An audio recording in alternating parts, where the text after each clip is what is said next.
Hi friends, welcome back to Moni Spicy Kitchen. இன்னைக்கு நாம என்ன ரெசிபி பார்க்க போறோம்னா ரொம்ப டேஸ்டியான காலிஃப்ளவர் வச்சு ஒரு சின்னதான ஒரு கிரேவி. இது ரொம்ப டேஸ்டியா இருக்கும். இந்த கிரேவி பாத்தீங்கன்னா சப்பாத்தி, பூரி, இடியாப்பம், ஆப்பம், அப்புறமா இட்லி, தோசை எல்லாத்துக்குமே ரொம்ப காம்பினேஷனா இருக்கும். பிரியாணி, புலாவ், அப்புறமா ரைஸுக்கு கூட பாத்தீங்கன்னா ரொம்ப காம்பினேஷனா இருக்கும். ஸோ கண்டிப்பா நீங்க இதை வந்து ட்ரை பண்ணலாம்.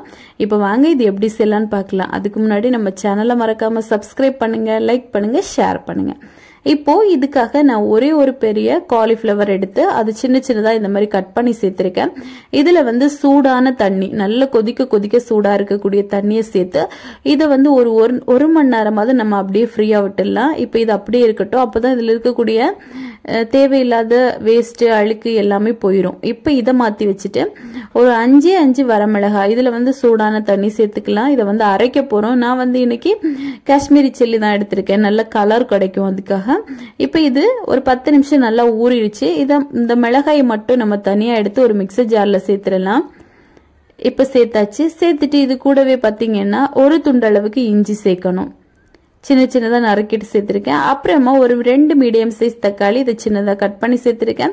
இது கூடவே ஒரு 1/2 டீஸ்பூன் அளவுக்கு சோம்பு, இவ்வளவு சேர்த்து இந்த அளவுக்கு நல்ல பேஸ்டா நம்ம அரைச்சி எடுத்து மாத்தி வச்சிடலாம். இப்போ ஒரு கடாயில ஒரு 3 ல இருந்து 4 டேபிள் ஸ்பூன் அளவுக்கு எண்ணெய் சேருங்க.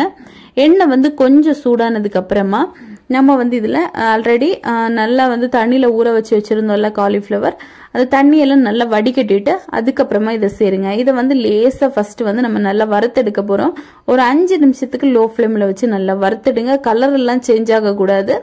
இது நல்லா வறுபட்டா மட்டும் போதும். இந்த மாதிரி நம்ம பண்ணும்போது இதோட டேஸ்ட் வந்து ரொம்ப நல்லா இருக்கும்.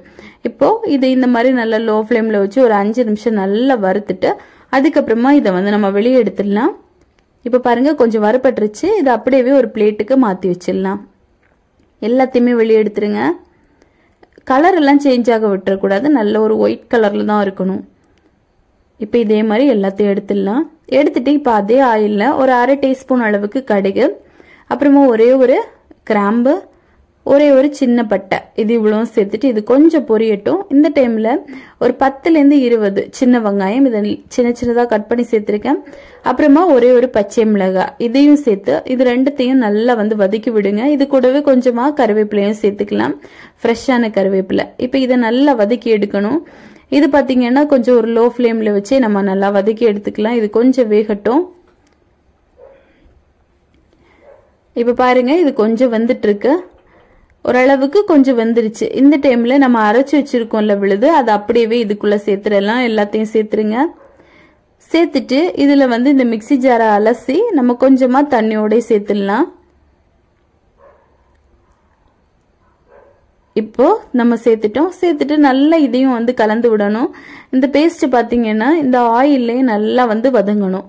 இதோட பச்சை வாசனை எல்லாம் போயிடணும். அது வரைக்கும் நல்லா நம்ம வந்து கிளறி கொடுத்துட்டே இருக்கணும். லோ ஃபிளேம்ல வச்சு நல்லா வேக விடுங்க.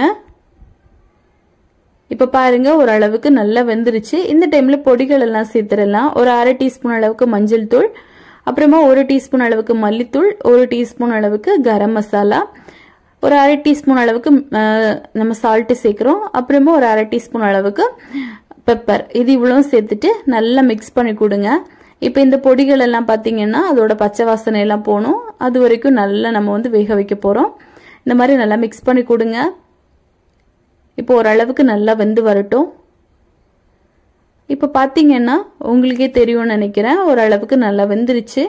இந்த டைம்ல ஒரு 1/2 கப் அளவுக்கு தயிர் சேர்க்கணும். தயிருக்கு பதிலாக நீங்க தேங்காய் பால் கூட சேர்த்துக்கலாம், ஒரு 1/2 கப்பு. இப்ப தயிரும் சேர்த்துட்டு நல்லா கலந்து விடுங்க. இப்போ இந்த தயிர் மசாலா எல்லாமே ஓரளவுக்கு நல்லா வெந்து வந்ததுக்கு அப்புறமா நம்ம இதுல வந்து ஆல்ரெடி வறுத்து வச்சிருக்கோம்ல அந்த காலிஃப்ளவர், அதை அப்படியே சேர்த்துடணும். எல்லாத்தையும் சேர்த்துருங்க. சேர்த்துட்டு நல்லா கலந்து விட்டுருங்க. இப்ப இந்த காலிஃப்ளவர் இந்த மசாலா எல்லாமே ஒன்னோட ஒண்ணு நல்லா வந்து மேட்ச் ஆகணும். அது வரைக்கும் நல்லா இந்த மாதிரி கலந்து கொடுத்துட்டே இருங்க. கலந்து கொடுத்துட்டு நல்ல சூடான தண்ணி, 1 கப் அளவுக்கு நம்ம இதுல தண்ணி சேர்க்கணும். நல்ல கொதிக்க சூடா இருக்கணும். பச்சை தண்ணி எல்லாம் சேர்த்துடக்கூடாது. நல்ல சூடான தண்ணி தான் சேர்க்கணும். சேர்த்துட்டு மூடி போட்டு ஒரு 10 ல இருந்து 15 நிமிஷத்துக்கு நல்லா வேக விட்டு எடுத்துக்கலாம். இப்ப இதை மூடி போட்டுருங்க. இப்ப இது நல்லா வேகட்டும். இப்ப பாருங்க மூடி போட்டு நம்ம நல்லா வேக வச்சோம். நல்லா வெந்து வந்திருக்கு. இது அவ்வளவுதான். இனி உங்களுக்கு தேவை அப்படின்னா நல்ல கிரேவியா வேணும்னா இன்னும் ஒரு 5 நிமிஷம் நீங்க ஓப்பன்ல விட்டு கூட நல்லா வேக வச்சு எடுத்துக்கலாம். நம்மளுக்கு இப்போ சூப்பரான காலிஃப்ளவர் கிரேவியோட ரெடி ஆயிருச்சு. இது அப்படியே நீங்க எல்லாத்துக்குமே சர்வ் பண்ணலாம். ரொம்ப டேஸ்டியா இருக்கும். ஸோ கண்டிப்பா நீங்களும் இது உங்க வீட்டில் ட்ரை பண்ணி பாருங்க. ட்ரை பண்ணி பார்த்துட்டு எப்படி வந்துச்சு அப்படிங்கிறத மறக்காம கமெண்ட் பண்ணுங்க. இதே மாதிரி இன்னும் நிறைய ரெசிபிஸ் வேணும்னு நினைச்சீங்கன்னா மோனி ஸ்பைசி கிச்சன் சேனலை சப்ஸ்கிரைப் பண்ணுங்க, லைக் பண்ணுங்க, ஷேர் பண்ணுங்க. நெக்ஸ்ட் இன்னொரு